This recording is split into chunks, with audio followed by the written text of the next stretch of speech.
kulang ako sa mekaniko. Kabaliktaran na nangyari.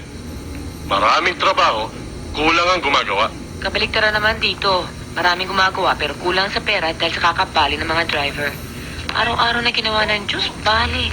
Pambayad sa tubig, bali. Pambayad sa ilaw, bali. Pang-inom, bali. Lahat, bali eh.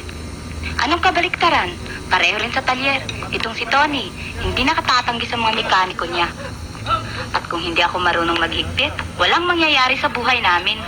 Magkapatid nga. Eh, ba't kayo? Hindi naman kayo magkapatid, pero pareho kayong kuripot. Di ba, Tol? Tama, Tol. Tama. Tita Emong ayaw bigay sa akin yung bola kasi daw babae ako, ayaw sa akin pairamin. Sino? Yung mga naglalaro ng basketball sa labas? Opo. Hamot, kukunin natin yung bola. Tol, hindi na ako magtatagal. May importante pa akong lalakarin. Sige, Tol. Magkita na lang tayo. Sige, Tol. Net, halika, kunin natin yung bola. Tuloy na ako, Chayong.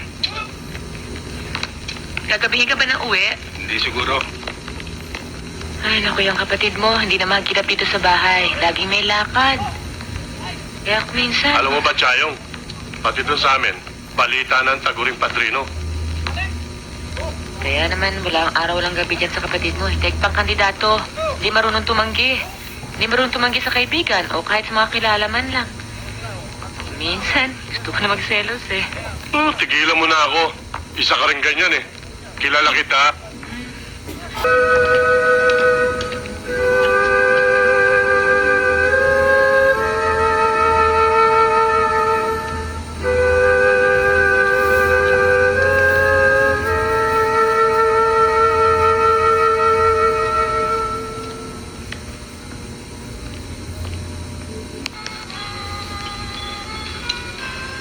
Ayun si Jeannie. Yan na ba mga hinihintay mo? Oo. Tara, makikilala kita. Lika. Hello. Siya nga pala, misis ko, si Alex. Hi. Parang Emong, si Alex. Alex. Si Chayong, kumare ko. Si Selena at saka yung Chay niya. Pare, yun ang nireserva ko mesa. Halika, Mari. Doon tayo.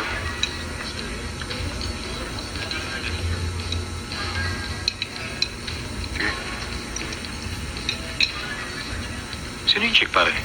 Sino si Selena? Maganda. Talaga maganda si Selena. Pasyalan natin minsan. Oo nga, ba't di mo muna kami samahan? Hindi na. Uwi na ako. Siya nga pala, Lex, yung pinalalakad ko sa'yo. Baka Oo. naman makalimutan ko pa. Akong bahala sa papa. Thank you. Sige.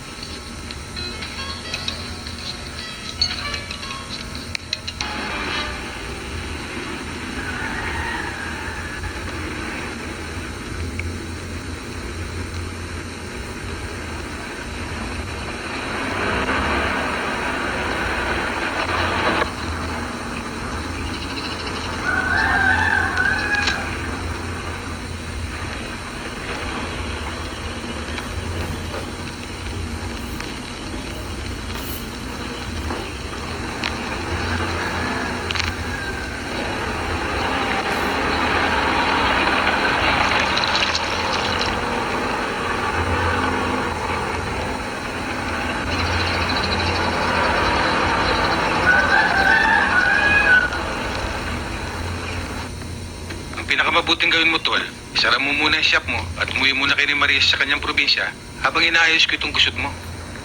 Di maaari, Tol. Alam ko nag-aalala ka. Pero bayaan mo ako lumutas ang problema ko.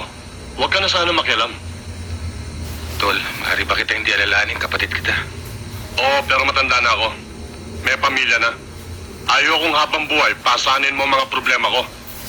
Bayaan mo tumindig ako sa sarili kong paa.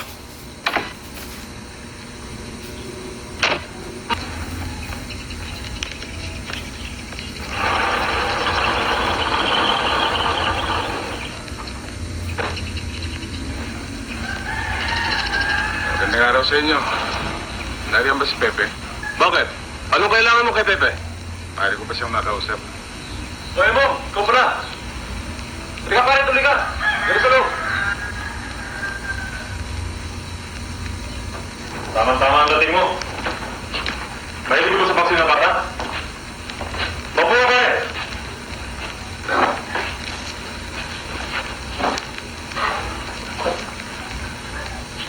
Regalo pa ito na isang kumpare ko eh. Pinakakabilang ba kayo? Pasensya ka na, pare. Hindi kita napati sa ospital. Marami kasi mong iniisip noon. Kamusta nga pala yung kapatid mo? Mabuti. Buhay pa. Ay, yung kapatid mo naman. Mabuti rin. Pero may problema. Talagang ganyan ang buhay, pare. Puro problema. Oh, pulutan ka muna. Pag nagustuhan mo yan, check na harapan natin, no? Hindi, pare. Minun na. Huwag mo na. Maaga pa eh. May mga pala ko ng usapan. Matagal ko na narinig ang mga tungkol sa'yo. Walang hindi nakakakilala sa'yo. Si Emo, ang padrino. Ginagalang kita, pare. Hindi sa lakas mo. Dahil wala ka namang barkada. Mas malakas ako sa'yo kung yan ang pag-uusapan. Ginagalang ko ang pagkalalaki mo, pare. At ang ginagawa kong pagtulong sa kapwa. Salamat, pare. Nabalitaan ko nila ng iyong pagkalalaki. Kung kaya maraming ilag sa'yo.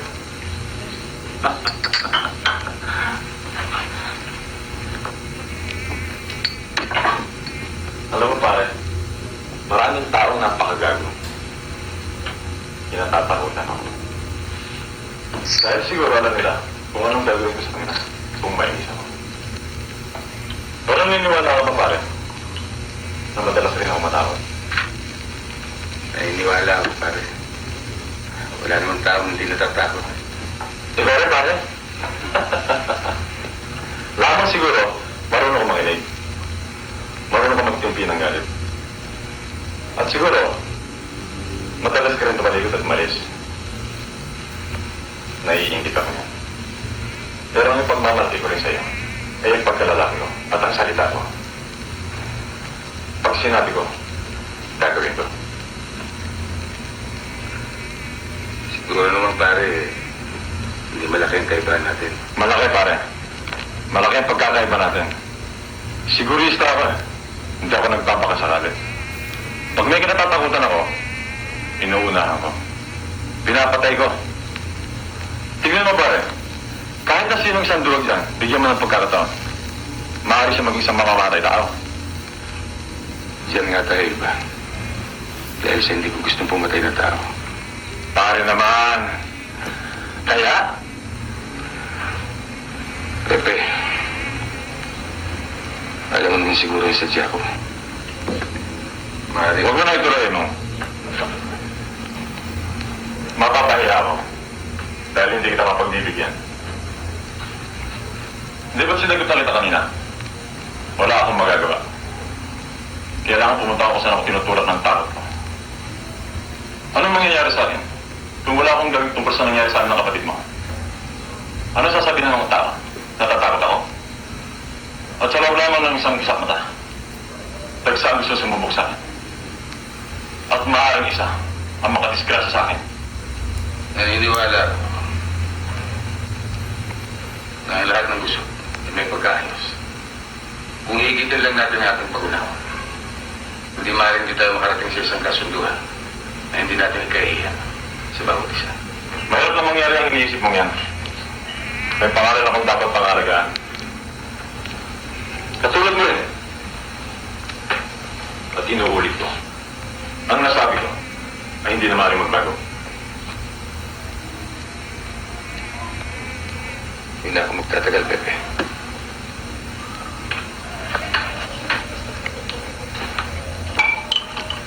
Emo,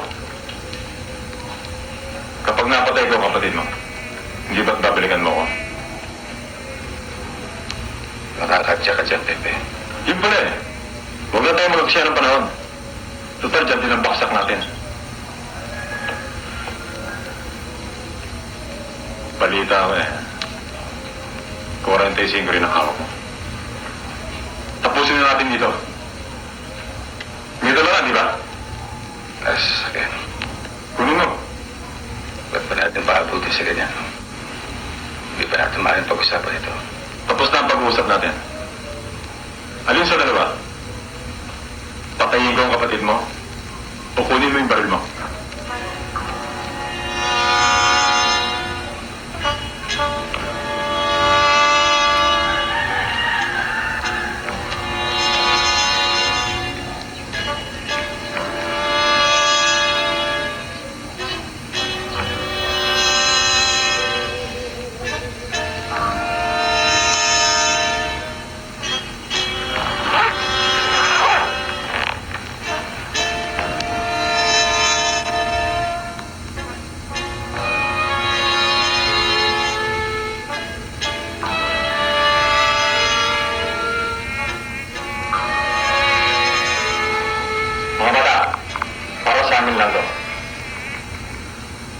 regardless sa mangyayari dito sa loob ng bahay, may kasabihan tayo.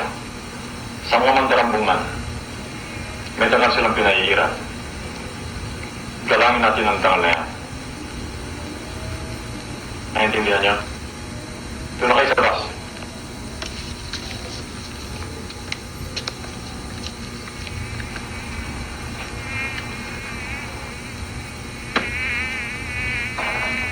Emo, pagkapunan lang ako sa muso ng boto, isa na sa atin ang lalangarin.